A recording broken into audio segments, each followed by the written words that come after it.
Mr. Keller is now recognized. Thank you. Let's be very clear about what today's hearing is actually about. It's not about advocating for the best interests of the unborn or women. It's an attempt by Democrats on this committee to justify their radical pro-abortion agenda and efforts to establish a system of taxpayer-funded abortion on demand. I'm not exaggerating. Democrats passed legislation last year that would allow for unrestricted access to abortions to take place up until a baby is born. And they do so under the guise of hearings like this one being held right now using titles like examining harm to patients from abortion restrictions and the threat of a national abortion ban to perpetrate fear and achieve their far-left agenda. How many times have we heard Democrats say, and I'll quote, "Trust the science," until it has to do with acknowledging an unborn baby is a life?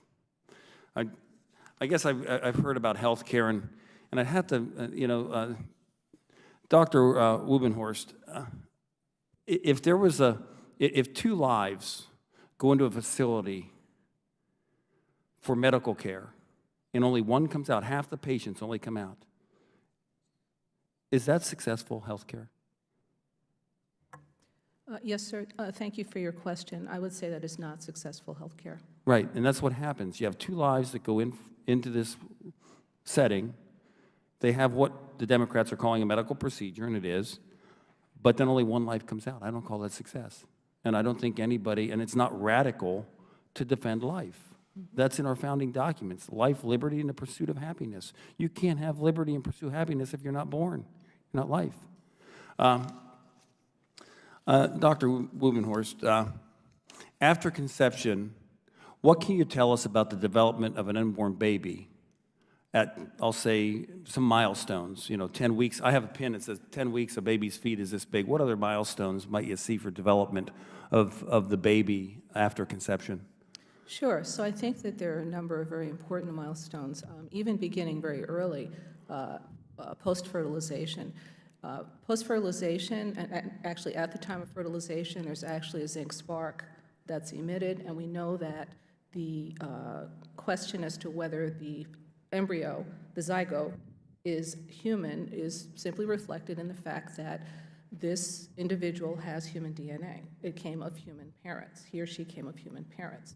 Subsequently, the zygote develops into a blastocyst, which implants. That implantation process is accompanied by the start of the development of the placenta. That's when HCG is released. And then as time goes along, you have very early milestones. Primordial cells begin to develop in the heart as early as 4 weeks, but even before that, the embryo is already organizing himself or herself into different layers, different cell layers, which will give rise to different types of tissues. So by about 6 to 7 weeks, the central nervous system is already well along in development. The spinal cord begins to truly be developed. Fingerprints are already starting to form at 7, 8, 9 weeks. The fetal brain has already begun, and actually EEG activity, electrical activity in the brain, can be detected as early as 9 weeks, and possibly earlier as well. And so you have a number of these processes that are occurring in very, very early stages of pregnancy around the time that these unborn children are being aborted. We know, as I said earlier, and I just want to emphasize this, the fetus is a human being. It is not a dog. It is not a salamander. It is a human being. It is a human being that is achieving, through development, the completed form of the adult. If I can ask a question, at what point in time can an unborn baby feel pain? How many weeks after conception? Sure. So there's very excellent evidence that by 15 weeks, the mechanisms, and I don't want to get too technical here, but So at 15 weeks, I guess, would be a part where they can start to feel pain?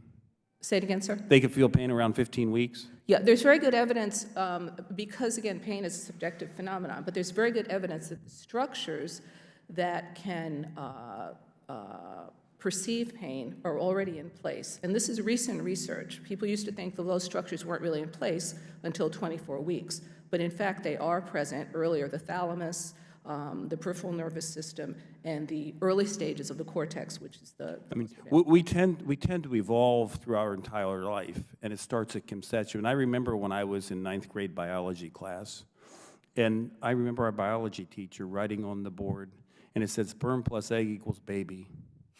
I mean, that put it pretty simply. And I think that when we're talking in the United States of America, depriving life, if we're not going to protect someone's life, we're not protecting anything else of theirs.